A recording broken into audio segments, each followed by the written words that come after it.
చలికాలంలో చుట్టాలు. పక్షుల గ్రామంలో అది డిసెంబర్ నెలలో అత్యంత చలిగా ఉన్న రోజు. బయట దట్టమైన పొగమంచు కురుస్తోంది. కనీసం ముక్కు చివరి కూడా కనిపించినంత మంచు. సాయంత్రం 5 గంటలకి చీకటి పడిపోయింది.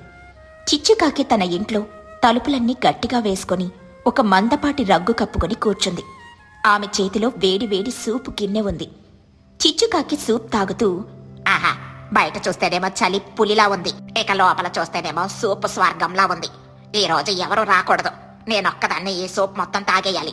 చిన్నుగాడు ఎలాగో నిద్రపోతున్నాడు అని అనుకుంటూ ఉండగానే దడదడదడ అని తలుపు చప్పుడయింది. చిచ్చుకాకి ఉలిక్కిపడి, ఎవరది ఈ చలిలో? దయ్యాలా? బయట నుండి గొంతు. దయ్యం కాదు చిచ్చు, నేను నీ చిన్ననాటి స్నేహితురాల్ని. ఇప్పుడు నీ దూరపు చుట్టాన్ని. తలుపు తీ. చిచ్చుకాకి అయిష్టంగానే తలుపు తీసింది. ఎదురుగా తుని పిచ్చుక, బుజ్జి పిచ్చుక పెద్ద సూట్ కేసులతో మంకీ క్యాపులు పెట్టుకుని నిలబడున్నారు. తోనే, ఎంత రాత్రిపూట ఈ సూట్ కేసులేంటి? ఊరు వదిలి వెళ్ళిపోతున్నారా? తుని పిచ్చుక లోపలికి తోసుకుంటూ వచ్చి, వెళ్ళిపోవడం కాదు చిచ్చు, వచ్చేశాం. మా ఇంటి పైకప్పు నుండి మంచు కారుతోంది. ఇల్లంతా ఫ్రిడ్జ్లా మారిపోయింది. అందుకే ఈ రాత్రికి నీ ఇంట్లో తలదాచుకుందామని వచ్చాం. మనం ఎలాగో తూర్పు చుట్టాలం కదా, ఏమంటావ్? బుజ్జి పిచ్చుక సోఫా మీదకి దూకి, అమ్మయ్య, చిచ్చు అట్టిల్లు ఎంత వెచ్చగా ఉందో. అమ్మ, నా బ్యాగ్ లో ఉన్న స్నాక్స్ టీ ఆకలిస్తుంది. చిచ్చుకాకి షాక్ లో, ఏంటే ఇక్కడే ఉంటారా? నా సోపు, నా ప్రశాంతత. అయ్యో చిచ్చు, అతిథి దేవో భవ, స్నేహితులే కదా అని వచ్చాం. ఏదో సర్దుకుపోతాంలే. మాకేం పెద్దగా వద్దు. వేడివేడి అన్నం, 3 రకాల కూరలు చాలు. 3 రకాల కూరలా? నా దగ్గర ఊరకాయ తప్ప ఇంకేం లేదు. ఇంతలో మళ్ళీ తలుపు చప్పుడు, టింగ్ టాంగ్ అంటూ. ఇప్పుడెవరు? తలుపు తీస్తే లూసీ పౌరం, చోటు చిలుక, బన్ను నిలబడున్నారు. వాళ్ళ చేతిలో గిటార్, ఆట వస్తువులు ఉన్నాయి. హాయ్ చిచ్చు, తుని పుజ్జి ఇక్కడికొచ్చారని తెలిసింది. బయట చూస్తే మంచు తుఫాన్లా ఉంది. మా ఇంట్లో కరెంటు పోయింది. అందుకే అందరం కలిసి ఇక్కడే స్లీప్ ఓవర్ పార్టీ చేసుకుందామని వచ్చాం. అవును చిచ్చు, పన్నుగాడు ఒంటరిగా భయపడుతున్నాడు. ఇక్కడైతే చిన్ను బుజ్జి ఉన్నారు కదా అని వచ్చాం. పార్టీ చేసుకుందామా? చిచ్చుకాకి నోరు వెళ్ళబెట్టింది. ఒక్కసారిగా ఇల్లు మొత్తం నిండిపోయింది. ఇదేమైనా సత్రవా లేక రైల్వే స్టేషనా? అందరూ పెట్టబడ సర్దుకొని వచ్చేశారు. నాకు ఊపిరాడట్లేదు. మహిగ్రద్ద కిటికీలో నుండి తలపెట్టి, చిచ్చు, అందరూ ఇక్కడే ఉన్నారట కదా, నాకు కూడా చలిగా ఉంది. నేను కూడా రావచ్చా? వద్దు, ప్లీజ్ వద్దు. ఎప్పటికే ఇల్లు నిండిపోయింది మహిగారు. మీరొస్తే ఇల్లు కూలిపోతుంది. సూరలే, రేపు ఉదయం బ్రేక్ఫాస్ట్ వస్తాను అని వెళ్ళిపోయారు. ఇంట్లో అందరూ చేరారు. బయట మంచు ఇంకా పెరిగిపోయింది. ఎవరూ బయటికి వెళ్లే పరిస్థితి లేదు. చిచ్చు అట్ట, ఆకలిస్తుంది. ఏమైనా స్పెషల్ చేయొచ్చు కదా, బజ్జీలు కానీ పకోడీలు కానీ. నాకు నూడిల్స్ కావాలి, ఎగ్ నూడిల్స్.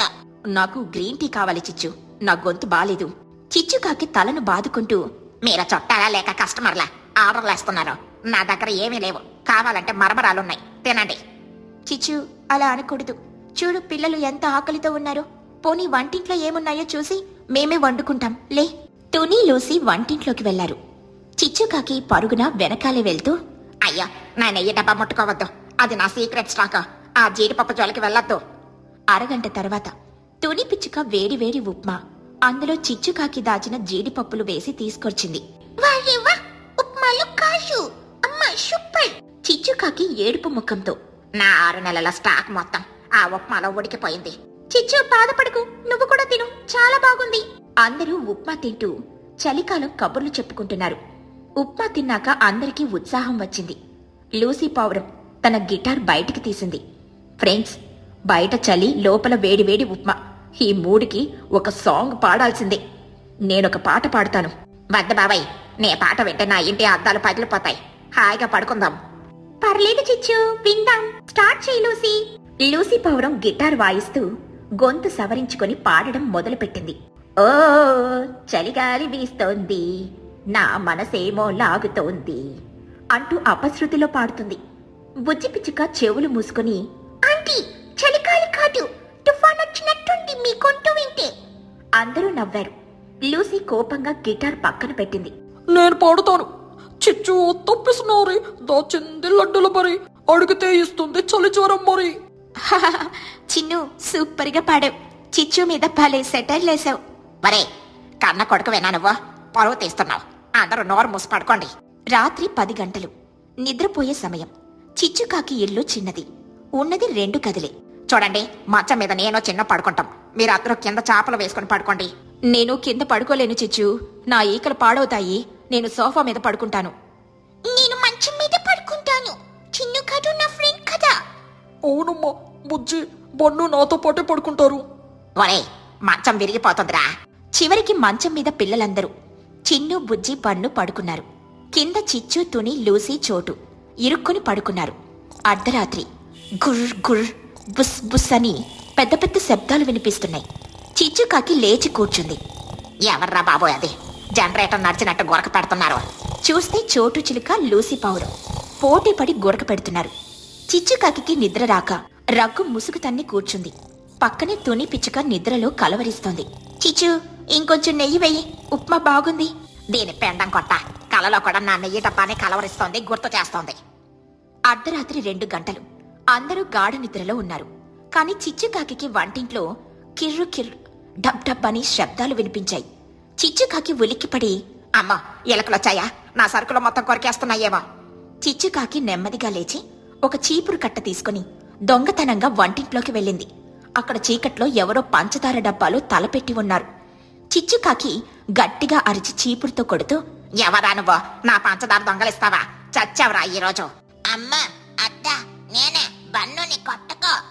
చిచ్చు లైట్ వేసింది. చూస్తే బన్ను చిలుక పంచదార డబ్బా పట్టుకుని నిలబడుంది. మూతి నిండా పంచదార అంటుకుంది. ఒరే బన్నుగా, నువ్వా? ఎలకనుకున్నాన్రా. అర్ధరాత్రి పూట పంచదార ఎందుకు తింటున్నావు? బన్ను ఏడుస్తూ, అత్త, నాకు కలలో ఒక పెద్ద కేక్ కనిపించింది. అది తినబోతుంటే మెలకు వచ్చింది. ఆకలేసి పంచదార తింటున్నాను. అప్పుడే చోటు చిలుక కూడా నిద్రలేచి వచ్చింది. ఏమైంది చిచ్చు? దొంగలు పట్టారా? దొంగల బయట లేరు, ఇంట్లోనే ఉన్నారు. నీ కొడుకు నా షుగర్ అంతా నాకేస్తున్నాడు. అయ్యో సారీ చిచ్చు, వాడు స్వీట్ టూత్. పడుకో బన్ను, రేపు స్వీట్ కొనిస్తానులే. అమ్మయ్య, ఇంకొంచెం సేపుంటే నా ఉప్పు పప్పు అన్ని ఖాళీ చేసేసేవాళ్ళు. ఈ రాత్రి ఎప్పుడు గడుస్తుందో ఏంటో. తెల్లవారుజామున 6 గంటలు. బయట ఇంకా మంచు కురుస్తూనే ఉంది. అందరూ లేచారు. చిచ్చు, గుడ్ మార్నింగ్.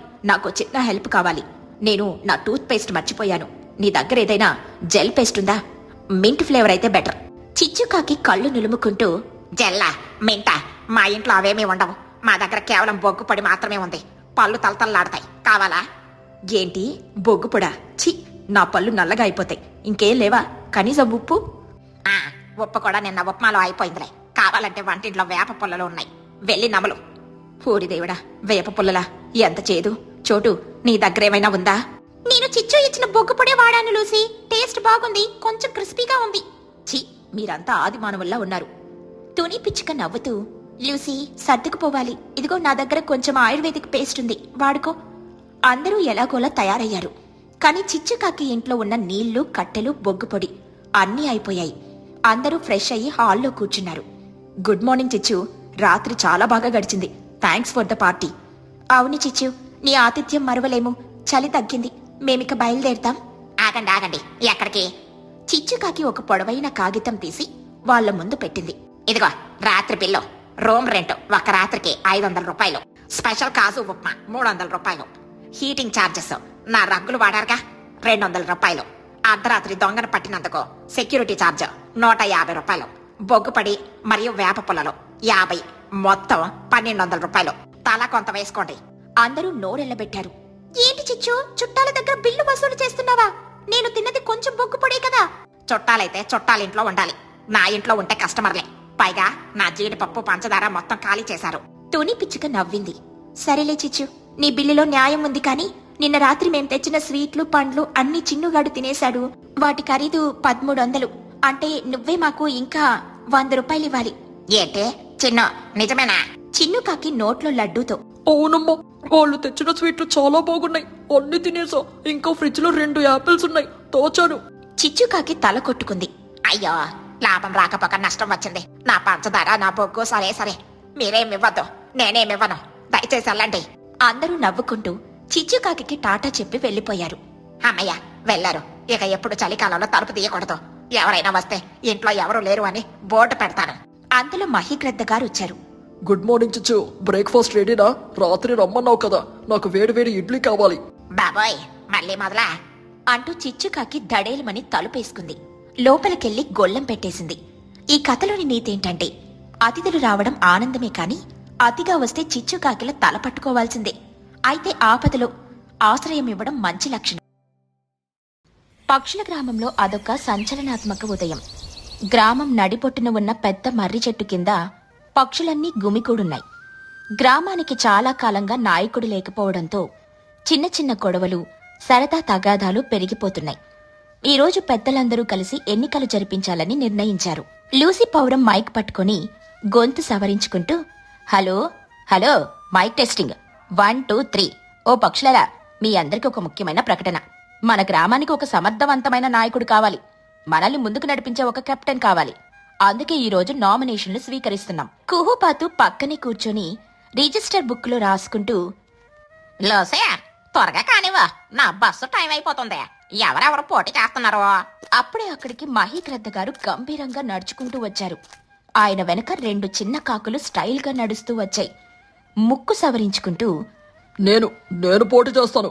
ఈ గ్రామానికి క్రమశిక్షణ కావాలి. నా దగ్గర అనుభవం ఉంది, బలము ఉంది. నా పాలనలో అందరూ ఉదయాన్నే లేచి వ్యాయామం చేయాలి. చిచ్చుకాకి తన టీ కొట్టు దగ్గర నుండి గట్టిగా అరుస్తూ, ఆగండి, మహిగారు ఒక్కరేనా? నేను కూడా ఉన్నాను. ప్రజాస్వామ్యంలో ఎవరైనా పోటీ చేయొచ్చు. నా దగ్గర బలం లేకపోవచ్చు, కానీ తెలివుంది, బిజినెస్ మైండ్ ఉంది. అందరూ ఆశ్చర్యంగా చిచ్చుకాకి వైపు చూశారు. తుని పిచ్చుక చిచ్చు దగ్గరికెళ్ళి, చిచ్చు, నీ రాజకీయాలెందుకు?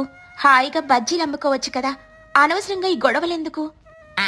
తనే నీకు తెలియదులే, నేను గెలిస్తే మన ఊరిని సూపర్ స్టార్ గా మారుస్తాను.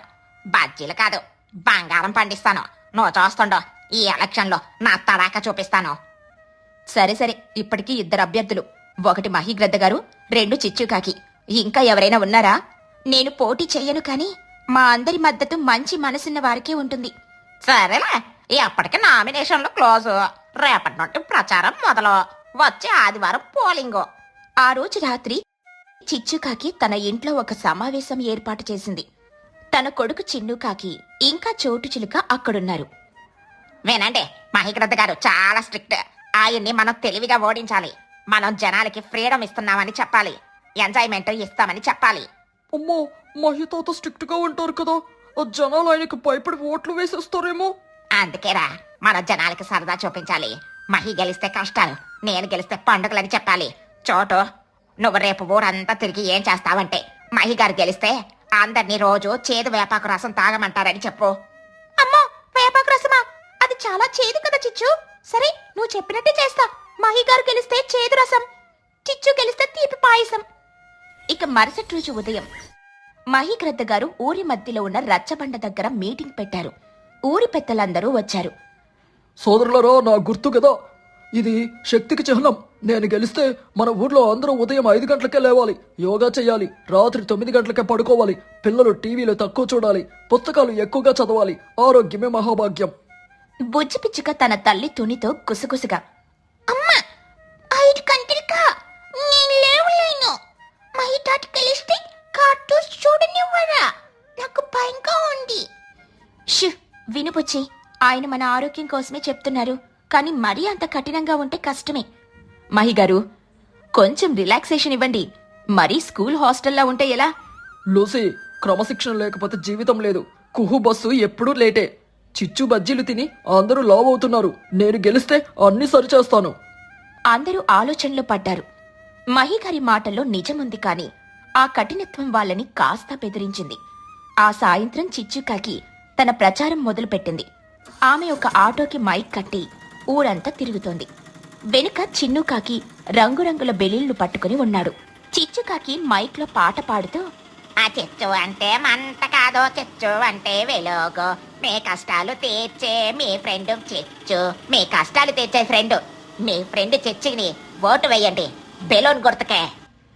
పిల్లలు పెద్దలు ఆసక్తిగా పోగయ్యారు. ప్రియమైన ఓటర్లరా, మహి గారు మిమ్మల్ని పొద్దున్నే లేపి కసరత్తులు చేయిస్తారట. మీకు అది కావాలా? లేక ఉదయం 9 గంటల వరకు పడుకొని లేవగానే వేడి వేడి ఇడ్లీ సాంబార్ కావాలా? అందరూ ఒకేసారి ఇడ్లీ సాంబార్ కావాలి, నిద్ర కావాలి అని అన్నారు. అదే నేను చేస్తాను. నేను గెలిస్తే మన ఊరిని హ్యాపీ విలేజ్ చేస్తాను. ప్రతి ఇంటికి ఆదివారం సినిమా టికెట్లు ఇస్తాను. ప్రతి పండక్కి స్వీట్ బాక్సులు పంపిస్తాను. పిల్లలకి హోంవర్క్ సగం రద్దు చేస్తాను. బుజ్జి పిచ్చుక ఎగిరి గంతేస్తూ, హోంవర్క్ సగం రద్దు?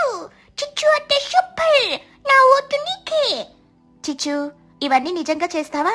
సినిమా టికెట్లు కొనడానికి డబ్బులు ఎక్కడవే? తుని, అదంతా నా ప్లాను. మన ఊర్లో టాలెంట్ షోలు పెడదాం, టికెట్లు అమ్ముదాం, వచ్చిన డబ్బుతో అందరం ఎంజాయ్ చేద్దాం. నన్ను నమ్మండి, మన ఊరిని పండగలా మారుస్తాను. పక్షులకి ఆశ పుట్టింది. కష్టపడకుండా ఎంజాయ్మెంట్ వస్తుందంటే ఎవరికి మాత్రం వద్దు. ఎన్నికలకు 2 రోజుల ముందు లూసీ పౌరం ఇద్దరు అభ్యర్థుల మధ్య ముఖాముఖి చర్చ ఏర్పాటు చేసింది. ఆ స్వాగతం. ఈరోజు మన ఇద్దరు అభ్యర్థులు మీ ప్రశ్నలకు సమాధానమిస్తారు. మొదట మహిగ్రద్ద గారు. మహిగారు, మీరు గెలిస్తే రోడ్లు బాగా చేస్తారా? నా బస్సు టైర్లు పాడవుతున్నాయి. తప్పకుండా కుహు, రోడ్లు వేయడమే కాదు, రోడ్డు మీద ఎవరైనా ట్రాఫిక్ రూల్స్ పాటించకపోతే ఫైన్ వేస్తాను. నీ బస్సు కూడా టైంకి నడవాలి. సరే సార్, టైం అంటే టైమే. ఇప్పుడు చిచ్చుకాకి వంతు. చిచ్చు, నువ్వు ప్రతి ఆదివారం బిర్యానీ అన్నావు, ఇది ఎలా సాధ్యం? 100% సాధ్యం లోసే. మన ఊరిలో ఎవరికి వంట బాగా వచ్చో వాళ్ళు వండుతారు, మిగిలిన వాళ్ళు తింటారు. అందరం కలిసి భోజనం చేస్తాం. ఖర్చు తక్కువ, రుచి ఎక్కువ. కావాలంటే ఇప్పుడే చిన్న పార్టీ చేసుకుందాం. చిన్నుకాకి వెనక నుండి స్వీట్ల ప్లేట్లు తెచ్చి అందరికీ పంచాడు. స్వీట్లు తింటూ జనం చిచ్చు వైపు మొగ్గు చూపారు. చిచ్చు, ఓటర్లను ఆకర్షించడానికి స్వీట్లు ఇవ్వడం కరెక్ట్ కాదు. వాళ్ళని ఆలోచించి ఓటు వేయనివ్వు. ఇది స్వీట్ మాత్రమే సార్, తీయగా మాట్లాడితే తప్పే ఉంది. నా ప్రజల సంతోషమే నాకు ముఖ్యం. జనం చప్పట్లు కొట్టారు. మహిగ్రద్ద గారు తల పట్టుకున్నారు. పోలింగికి ముందు రోజు చిచ్చుకాకి గెలుపు కోసం అతిగా ఆలోచించింది. ఇంకా పెద్ద పెద్ద హామీలివ్వాలనుకుంది. చిచ్చుకాకి మైక్లో, నేను గెలిస్తే మన ఊరి చెరువు పక్కన ఒక పెద్ద వాటర్ పార్క్ కట్టిస్తాను. అందులో అందరూ ఉచితంగా ఆడుకోవచ్చు. గాలిలో ఎగిరే కార్లు తెప్పిస్తాను. ఇది విన్న తుని పిచ్చుకకి అనుమానం వచ్చింది. ఏంటి చిచ్చు, గాలిలో ఎగిరే కార్లా, వాటర్ పార్కా?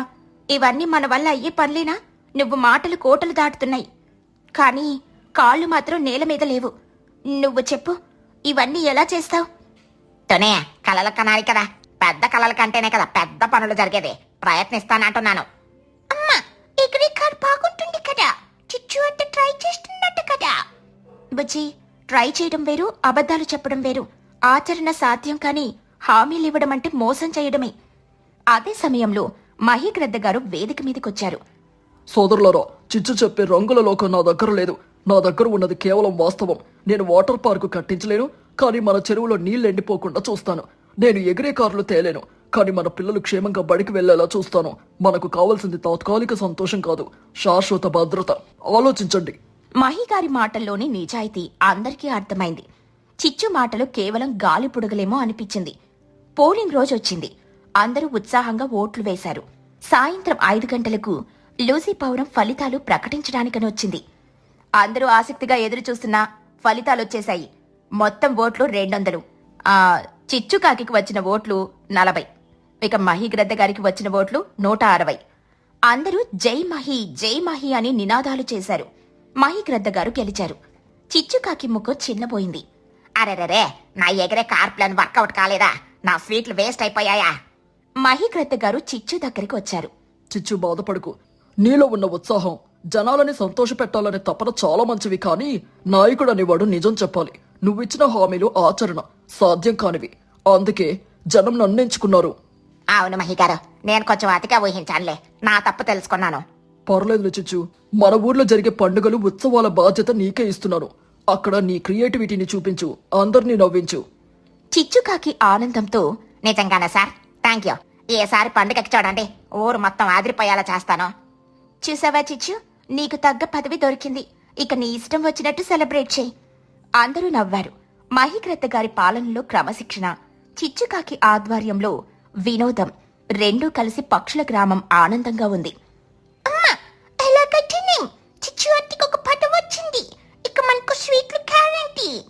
ఈ కథలోని నీతేంటంటే, నాయకత్వం అంటే నిజాయితీగా ఉండడం, సాధ్యమయ్యే పనులు చేయడం. గాలిలో మేడలు కట్టడం వల్ల నమ్మకం పోతుంది. ఎవరికి ఏ బాధ్యత తగ్గుతుందో అదే ఇవ్వాలి.